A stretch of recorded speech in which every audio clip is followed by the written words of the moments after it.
Ladies and gentleman welcome back. मैं सुमन कुमार स्वागत करता हूं टेडेक्स बर्डी में। अगर आपने सीजन 1 की वीडियो नहीं देखे हैं तो जाके देख लीजिए, समझ लीजिए। कोई भी डाउट वगैरह होगा तो मुझे आप कमेंट में लिख दीजिए, मैं आपको सारा जवाब दे दूंगा। उस पर होगा तो स्पेशल वीडियो भी बना दूंगा। ओके, तो चलिए हम लोग स्टार्ट करते हैं। आज का जो वीडियो कम्प्लीटली इवेंट पे होने जा रहा है कि अगर मान लीजिए अगर आप इन्वेस्टर है या ट्रेडर है तो मार्केट कौन कौन सा इवेंट को आपको ट्रैक करना चाहिए। तो सबसे पहली बात है कि अगर आप इन्वेस्टर हैं या ट्रेडर हैं, सबसे पहले अगर आपको हैबिट डालना पड़ेगा रीडिंग का। अगर आपके पास रीडिंग का हैबिट नहीं है ना तो आप एक अच्छा ट्रेडर नहीं बन सकते, आप एक अच्छा इन्वेस्टर नहीं बन सकते। तो सबसे पहले आप हैबिट डेवलप करें कि कैसे रीड करना है, ताकि क्योंकि इवेंट वगैरह को आपको ट्रैक करना पड़ेगा, जाके एनालिसिस करना पड़ेगा, न्यूज़ को पढ़ना पड़ेगा, आर्टिकल पढ़ने पड़ेंगे, रिपोर्ट्स पढ़ने पड़ेंगे, तब जाके एक अच्छा इन्वेस्टर बन पाइएगा, तब जाके एक अच्छा ट्रेडर बन पाइएगा। ओके, लेकिन आज की ये जो वीडियो है हम समझेंगे कुछ की इवेंट के बारे में समझेंगे। तो चलिए स्टार्ट करते हैं। तो सबसे पहले हम ये समझेंगे कि इवेंट होता क्या है। अगर आप जियो पॉलिटिक्स में देखें तो दुनिया में कहीं ना कहीं कुछ ना कुछ तो हो रहा है, लेकिन सारे जो इवेंट हो रहे हैं स्टॉक मार्केट में, सारे इवेंट का इफेक्ट नहीं होगा। मान लीजिए अगर मेरे पटना में मान लीजिए पटना में किसी का मर्डर हो गया, अब इससे ऐसा थोड़ी है कि स्टॉक मार्केट गिर जाएगा, वो भी तो एक इवेंट है। आपको उस इवेंट को ट्रैक करना पड़ेगा जो कि क्रूशियल हो, वैसा इवेंट जिसका इफेक्ट आपको स्टॉक मार्केट पे दिख सकता है। एग्जाम्पल के तौर पे मान लीजिए कल मोदी जी का गवर्नमेंट गिर जाए, आपका स्टॉक मार्केट पे इफेक्ट दिखेगा। ओके, तो इस तरह का न्यूज को आपको ट्रैक करना पड़ेगा, हम समझेंगे आने वाली वीडियो पे। तो जैसे एग्जांपल के तौर पे हम ले लेते हैं, जैसे कि मान लीजिए यूएसए में क्या हो रहा है। यूएसए जो है, यूएसए के पास $28 ट्रिलियन का इकोनॉमी है। अगर यूएसए के अंदर कुछ होता है खासकर गवर्नमेंट की रिगार्डिंग, तो वहां पे आपको बड़ा इफेक्ट दिखेगा। गवर्नमेंट का जो मेजर डिसीजन होगा, जैसे यूएसए जो हम पे 50% टैरिफ लगा रखी है, तो एक इवेंट हुआ, उसको आपको कैप्चर करना पड़ेगा, समझना पड़ेगा कि कौन कौन सा कंपनी का स्टॉक है उससे प्रभावित होगा, ताकि आप एक अच्छे डिसीजन ले सके, ताकि एक अच्छा ट्रेड ले सके। दूसरा चीज है जियो पॉलिटिक्स। ऐसा देखा जाता है कि जितने भी इन्वेस्टर होते हैं और जितने भी ट्रेडर होते हैं उनको पॉलिटिक्स में बहुत इंटरेस्ट है, चाहे वो जियो पॉलिटिक्स हो या नेशनल पॉलिटिक्स हो। आपको होना भी चाहिए, क्योंकि पॉलिटिक्स का सबसे ज्यादा इन्फ्लुएंस स्टॉक मार्केट पे होता है। बिहार में या नेशनल लेवल पे किसका गवर्नमेंट होगा, किसका नहीं होगा, इसका इफेक्ट आपको स्टॉक मार्केट पे दिखेगा। यूएसए के अंदर किसका गवर्नमेंट रहेगा नहीं रहेगा, उसका इफेक्ट आपको दिखेगा स्टॉक मार्केट के। तो जियो पॉलिटिक्स का सबसे इंपॉर्टेंट रोल होता है। और खासकर जो हाल फिलहाल में आपने जितने भी वॉलेटिलिटी देखे हैं वो सारा जो है जियो पॉलिटिक्स से रिलेटेड था। चाहे आप देख लीजिए रशिया यूक्रेन का वार हो, चाहे हमास इजराइल का वार हो, ये सारे जो इवेंट हैं ये सारे क्रूशियल होते हैं stock market point of view से, स्टॉक मार्केट के पर्सपेक्टिव से। और एज अ ट्रेडर, चाहे आप फाइनेंस में इंटरेस्ट हो या ना हो, अगर आप ट्रेडर है या इन्वेस्टर है, आपको यहाँ पे इंटरेस्ट लेना ही पड़ेगा, आपके पास दूसरा ऑप्शन है ही नहीं। तो चलिए हम देखते हैं कि कौन कौन सा ऐसा इवेंट है जिसको आपको ट्रैक करना पड़ेगा। सबसे पहला जो इवेंट है, the boss, the king, that is called RBI. RBI जो है सबसे बड़ा प्लेयर है। आपको समझना पड़ेगा कि हमारे देश में दो प्रकार का पॉलिसी है, एक है मॉनेटरी पॉलिसी, एक है फिस्कल पॉलिसी। मॉनेटरी जो पॉलिसी जो होती है वो आरबीआई बनाती है, रिजर्व बैंक ऑफ इंडिया, जबकि फिस्कल पॉलिसी है वो सेंट्रल गवर्नमेंट बनाती है। ये सारे जो पॉलिसी जो होते हैं, मॉनेटरी पॉलिसी हो चाहे फिस्कल पॉलिसी हो, ये सारे has a trader, has a investing point of view से सबसे इंपॉर्टेंट होता है, क्योंकि ये मार्केट के स्टॉक प्राइस को सबसे ज़्यादा इफेक्ट करेगा, मार्केट की फ्यूचर ग्रोथ को सबसे ज़्यादा इफेक्ट करता है। ओके, अगर मान लीजिए आरबीआई कोई ऐसा डिसीजन ले लेता है जो मार्केट के लिए अच्छा है, तो क्या होगा, आपका जो स्टॉक प्राइस होगा वो बढ़ जाएगा। या आरबीआई मान लीजिए कोई ऐसा डिसीजन ले लेता है, या सरकार जो है फिजिकल पॉलिसी के थ्रू ऐसा कोई डिसीजन ले लेती है जो मार्केट के लिए सही नहीं है, देश के लिए सही नहीं, मार्केट के लिए सही नहीं, तो क्या हो जाएगा, स्टॉक मार्केट आपका गिर जाएगा, क्रैश आ जाएगा। तो ये सारे चीज को आपको ट्रैक करना पड़ेगा। आरबीआई क्या डिसीजन ले रही है, आरबीआई का कमेंट्री क्या है, आरबीआई क्या सोचती है देश के बारे में, ये सारा चीज को आपको ट्रैक करना पड़ेगा, फिजिकल पॉलिसी वगैरह को देखना पड़ेगा। तो सबसे पहला आदमी जो हो गया आरबीआई। जैसे उसी तरीके से जैसे भारत में आरबीआई है, उसी तरीके से यूएसए में जो फेड है, तो फेड जो है वहां का जो सेंट्रल बैंक है, यूएसए का सेंट्रल बैंक है, क्या डिसीजन ले रही है, वो सारा का इफेक्ट आपको स्टॉक मार्केट पे दिखेगा। क्योंकि आज का जो दुनिया है वो ग्लोबलाइज दुनिया है। ग्लोबल दुनिया है, सारा एक दूसरे से इंटरलिंक्ड है। अगर यूएसए में कुछ होगा तो उसका इफेक्ट आपको इंडिया में भी दिखेगा। ओके, क्योंकि यूएसए जो सबसे बड़ा मार्केट है, उसका सबसे बड़ा इकोनॉमी है, तो वहाँ पे कुछ होगा तो उसका इफेक्ट आपको स्टॉक मार्केट में दिखेगा। आप ऐसा कर सकते हो कि आरबीआई के साथ साथ आप जो वहाँ का जो सेंट्रल बैंक है फेड, उसको भी आप फॉलो करें, अलग अलग सोशल चैनल पे आप फॉलो करें, ताकि आपका जो भी अपडेट वगैरह रहे उसको ये कर सकते हैं। अब हम समझते हैं कि आरबीआई जो है मार्केट को कैसे इन्फ्लुएंस करती है। तो आरबीआई के पास 3 शस्त्र हैं, 3 हथियार है। पहला है रेपो रेट, दूसरा है रिजर्व रेपो रेट, तीसरा कैश रिजर्व रेशियो। आरबीआई जो है ये 3 विपन के सहारे मार्केट को कंट्रोल करती है, मार्केट के लिक्विडिटी को कंट्रोल करती है। Again repo rate, reverse repo rate, cash reserve ratio, ये जो है एक बड़ा टॉपिक है। बड़ा टॉपिक होता है तो आप स्मॉल टाइम फ्रेम पे आप समझा नहीं सकते, उसके लिए आपको समय देना पड़ेगा, एक एनालिसिस करना पड़ेगा, एग्जांपल्स देने पड़ेंगे, बहुत सारे चीज़ है। ओके, तो एक मैं मोटा मोटी समझा देता हूँ कि क्या होता है रेपो रेट, क्या होता है रिवर्स रेपो रेट, क्या होता है cash reserve ratio. Repo rate क्या होता है? वैसा रेट जिस रेट पे आरबीआई जो है बैंक को लोन देते हैं उसको बोलते हैं रेपो रेट।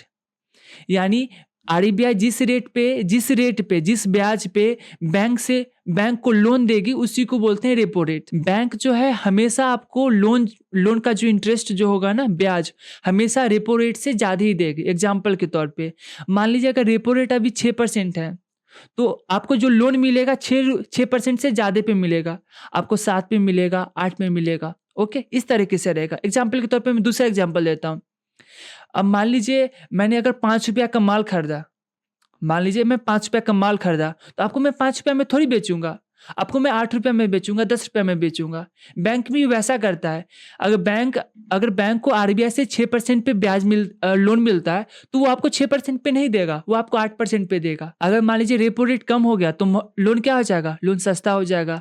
अगर रेपो रेट बढ़ गया तो लोन क्या हो जाएगा? महंगा हो जाएगा। तो आपको समझना पड़ेगा कि रेपो रेट है क्या। तो रेपो रेट यानी वैसा रेट जिस रेट पे आरबीआई जो है लोन देगी किसको? बैंक को, उसी को बोलते हैं रेपो रेट। अगर रेपो रेट कम होगी तो लोन सस्ता हो जाएगा, बढ़ेगी तो लोन क्या हो जाएगा? महंगा हो जाएगा। उसी का जस्ट अपोजिट होता है रिवर्स रेपो रेट। ये रिवर्स रेपो रेट क्या होता है कि वैसा ब्याज दर जिस ब्याज दर पे आरबीआई जो है बैंक से लोन लेती है, यानी आरबीआई जिस रेट पे बैंक से लोन लेती है उसको बोलते हैं reverse repo rate. Reverse repo rate generally तौर पे क्या होता है कि रेपो रेट से कम ही होता है। अगर मान लीजिए रेपो रेट अगर 6% है तो रिवर्स रेपो रेट 6% से कम ही होगा। ओके, तो रेपो रेट समझ गए, रिवर्स रेपो रेट समझ गए। रेपो रेट क्या होता है? वैसा रेट जिस रेट पे आरबीआई ब्याज देगी, यानी आरबीआई लोन देगी, और आरबीआई जब पैसा दूसरे बैंक से लेगी उसको बोलते हैं रिवर्स रेपो रेट। ओके, ये दोनों क्लियर हो गया? क्लियर हो गया तो एक बार मुझे कमेंट में बता दीजिए। कैश रिजर्व रेशियो क्या होता है? बहुत ही क्रूशियल होता है। यानी आरबीआई जो है वो बैंकिंग सेक्टर का गॉडफादर है। बैंकिंग सेक्टर में जितने भी रूल्स और रेगुलेशन है वो सारा कौन बनाता है? आरबीआई बनाता है। तो कैश रिजर्व रेशियो क्या होता है कि वैसा रेशियो जो मैंडेटरी होता है आपको रखना। अगर मान लीजिए कल को आरबीआई आती है और कह देती है कि देख भाई, अब से तुम्हारे पास जितना भी कैश आएगा ना उसका 30% तुमको रखना पड़ेगा, और 80% 70% जो बचेगा या तो तुम उसको लोन में दे दो या कहीं पे इन्वेस्ट कर सकते हो, लेकिन 30% आपका मैंडेटरी है कि आपको रखना पड़ेगा इन हैंड कैश। उसी को बोलते हैं कैश रिजर्व रेशियो। आरबीआई कभी बढ़ा सकता है, कभी घटा सकता है। अगर मान लीजिए मार्केट में लिक्विडिटी जाते तो क्या करेगी आरबीआई? क्या करेगी? कैश रिजर्व रेशियो को क्या कर देगी? बढ़ा देगी। कैश रिजर्व रेशियो जैसे ही बढ़ाएगी आपको लोन मिलेगा नहीं, लोन जब मिलेगा नहीं तो लिक्विडिटी क्या हो जाएगा? सक हो जाएगा मार्केट से। तो ये सारा जो पॉइंट है, ये सारे विपन्स के थ्रू आरबीआई जो है मार्केट को कंट्रोल करती है। अगर आप इन्वेस्टर हैं या ट्रेडर हैं, ये सारे रेशियो को आपको हमेशा अपडेट रहना पड़ेगा कि रेपो रेट क्या चल रहा है, आरबीआई जो कब डिसीजन ले रही है, रेपो रेट कम होगी या बढ़ेगी, क्योंकि ये मार्केट को इन्फ्लुएंस करता है। बहुत सारे ऐसे ट्रेडर हैं जो रेपो रेट के बेसिस पे ट्रेडिंग करते हैं। यानी कि आरबीआई के जो चेयरमैन होते हैं वो क्या होते हैं, लाइव आके अपना सारा पॉलिसी बताते हैं, और साथ साथ जो कुछ लोग हैं लाइव भी देखते हैं और वहाँ पे ट्रेडिंग भी करते हैं कि जैसी लिक्विडिटी, जैसी आरबीआई कुछ मेजर डिसीजन ली, प्राइस क्या हो जाएगा, निफ्टी का जो है निफ्टी का प्राइस जैसे ही बढ़ जाएगा लोग यहाँ पे बाय कर लेंगे, सेल कर देंगे, इस तरीके से। उसी तरीके से फेड वगैरह का जो पॉलिसी होता है वो इम्पोर्टेंट होता है, जो लोग बिटकॉइन में करते हैं, साथ साथ न्यूज भी देखते हैं, साथ साथ ट्रेडिंग भी करते हैं। क्योंकि जैसे ही लाइव होता है ना, तो उसमें क्या होता है, जैसे ही डिसीजन लिया जाता है वैसे ही आपका क्या होगा, फ्लक्चुएशन दिखेगा आपको प्राइस में। तो आरबीआई तो ये हो गया आरबीआई वगैरह का, कि आरबीआई वगैरह जो है डिसीजन कैसे लेती है। ये जो आरबीआई का जो मॉनेटरी पॉलिसी जो है, आरबीआई जो मॉनेटरी पॉलिसी बनाती है, आरबीआई का मेन ऑब्जेक्टिव यही होता है कि वो इन्फ्लेशन को कंट्रोल करे। इन्फ्लेशन कंट्रोल रहेगा तो आपका इकोनॉमी जो है, इकोनॉमी में सारा कुछ स्मूथ रहेगा, सारा कुछ बैलेंस्ड रहेगा। अगर इन्फ्लेशन बढ़ेगा या घटेगा या ज़्यादा फ्लक्चुएट करेगा या ज़्यादा वोलेटाइल करेगा, तो वो आपको इकोनॉमी को बर्बाद करके रख देगा। ओके, तो आरबीआई का सबसे बड़ा ऑब्जेक्टिव ही यही है कि इन्फ्लेशन को बैलेंस करे, इन्फ्लेशन को एक रेंज में रखे। किसी भी कंट्री में अगर इन्फ्लेशन ज़्यादा फ्लक्चुएट कर रहा है, ज़्यादा वोलेटाइल कर रहा है, तो वो इन्वेस्टिंग पॉइंट ऑफ व्यू से अच्छा नहीं माना जाता है। ओके, तो आरबीआई का यही सबसे बड़ा ऑब्जेक्टिव है कि इन्फ्लेशन को मेंटेन करे, एक रेंज में रखे। इन्फ्लेशन खासकर डेवलपिंग नेशन में इन्फ्लेशन होना भी ज़रूरी है। अगर मान लीजिए किसी डेवलपिंग नेशन में जीरो इन्फ्लेशन है, दैट मीन्स कि वहाँ पे डेवलपमेंट हो ही नहीं रहा। अगर इन्फ्लेशन जो है अच्छा भी होता है, खराब भी होता है। अगर वो स्टेबल है, एक रेंज में है, अगर वो स्टेबल है और रेंज में है तो वो अच्छा है। अगर रेंज से बाहर है, ज़्यादा वोलेटाइल कर रहा है, ज़्यादा अप डाउन कर रहा है, या रेंज से बाहर है, दैट मीन्स वो आपकी इकोनॉमी के लिए सही नहीं है। और यहीं पे आता है, और यहीं आता है आरबीआई वगैरह का रोल। आरबीआई वगैरह जो है बहुत प्रिकॉशंस लेती है, वो सारा एनालिसिस करते हैं कि क्या होगा, और उसी हिसाब से है वो लिक्विडिटी वगैरह को चेंज करती है उसी हिसाब से। क्योंकि आपको ये समझना पड़ेगा कि आरबीआई का ऑब्जेक्टिव क्या है। आरबीआई का ऑब्जेक्टिव है इन्फ्लेशन को कम करना। तो इन्फ्लेशन कम कैसे होगा? इन्फ्लेशन है इस थ्री वीपन के थ्रू होगा। इन्फ्लेशन जो रेपो रेट के थ्रू होगा, इन्फ्लेशन कंट्रोल जो है रिवर्स रेपो रेट के थ्रू होगा, इन्फ्लेशन जो है कैश रिजर्व रेशियो के थ्रू होगा। तो आपको ये समझना पड़ेगा। ओके, ये इन्फ्लेशन वगैरह जो है अपने आप में एक बड़ा टॉपिक है, एक बड़ा डिस्कशन है। छोटे टाइम फ्रेम में, छोटे वीडियो में बताना एक पॉसिबल नहीं है, समझाना एक पॉसिबल नहीं है। आप मुझे एक बार कमेंट करके बता दो, कमेंट करके बता दोगे तो एक स्पेशल वीडियो लाया जाएगा। जो लोग कमेंट करेंगे उन पे हम उनका नाम भी लिया जाएगा वीडियो में कि हाँ, इनके कमेंट पे मैंने वीडियो बनाया। चलिए हम आगे देखते हैं। तो इन्फ्लेशन समझ में आ गया। इन्फ्लेशन इंटरेस्ट रेट क्या है? इन्फ्लेशन क्या है? महंगाई, यानी किसी भी चीज का जो प्राइस है पिछले साल से कितना ज्यादा बढ़ गया, या जो बेंचमार्क है उससे कितना बढ़ गया, दैट इज कॉल्ड इन्फ्लेशन। अभी जो भारत में देखिएगा इन्फ्लेशन जो है 6% के आसपास है, यानी मोटा मोटी आप 6% इन्फ्लेशन है। डैट मीन्स कि अगर मान लीजिए अगर किसी भी आइटम का दाम अगर 100 रुपया आज है, तो अगले साल 106 रुपया हो जाएगा। यानी अगर आज अगर किसी चीज़ को अगर 100 रुपया में आप खरीद पाते हैं, तो अगले साल 106 में आपको मिलेगा। That is called inflation. Okay, तो ये आपको समझना पड़ेगा। अब आती है इंडस्ट्रियल प्रोडक्शन। इंडस्ट्रियल प्रोडक्शन क्या होता है?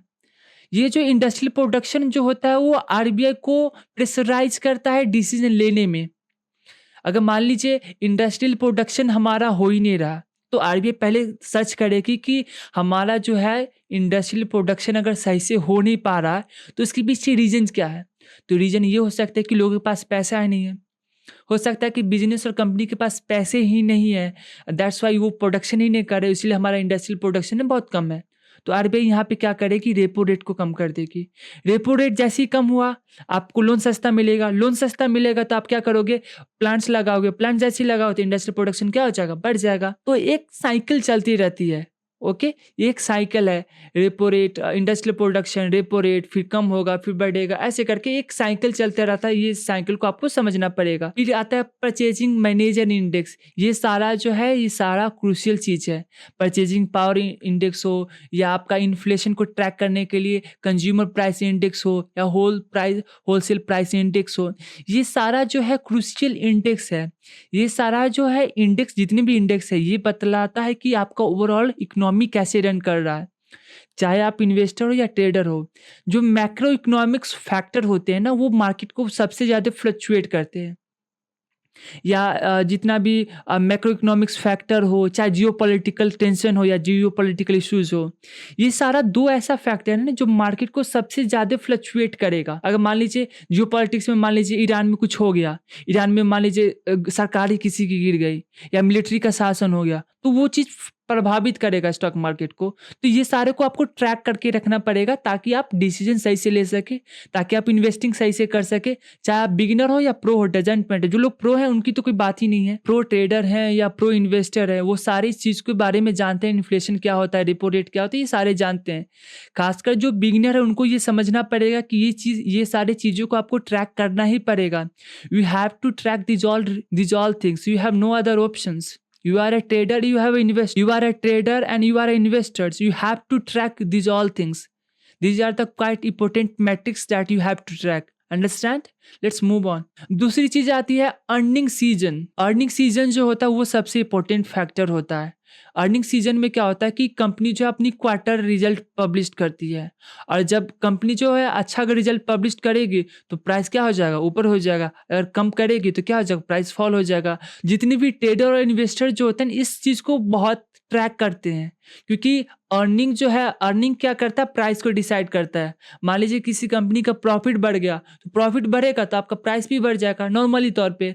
अगर प्रॉफिट गिर गया, प्रॉफिट मान लीजिए आपका कम, मान लीजिए लास्ट क्वार्टर में आपका जो है, लास्ट क्वार्टर में आपका कितना था, 1000 करोड़, और इस बार जो है आपका पास 800 करोड़ है। तो क्या हो जाएगा, आपका जब प्रॉफिट कम होगा तो आपका स्टॉक का प्राइस भी क्या हो जाएगा, कम हो जाएगा। इस तरह का होता है। अगेन ये सारा जो है, अगेन ये सब बड़ा चीज़ है, ये छोटा चीज़ है नहीं, क्योंकि इसमें मैनिपुलेशन वगैरह बहुत किया जाता है। जितने भी क्वार्टर रिजल्ट हो या एनुअल रिजल्ट हो, इसमें मैनिपुलेशन भी बहुत हद तक किया जाता है। Has a investor, has a trader, आपको इस मैनिपुलेशन को भी समझना पड़ता है कि कंपनी कैसे लोगों को चूतिया बनाती है। उस पर एक स्पेशल सेशन मैं सोच रहा हूँ बनाने का, कि हाउ कंपनी मेक चूतिया टू इन्वेस्टर एंड ट्रेडर। तो उसके लिए एक अलग वीडियो बनाऊंगा कि क्या क्या ट्रिक्स प्ले किया जाता है बैकग्राउंड में। आप पब्लिक में आके तो लोगों को ओपनली चूतिया नहीं ना बना सकते। आप अपना क्वार्टरली रिजल्ट, एनुअल रिजल्ट के सहारे ही आप लोगों को ये करते हैं, मैनिपुलेट करते हैं।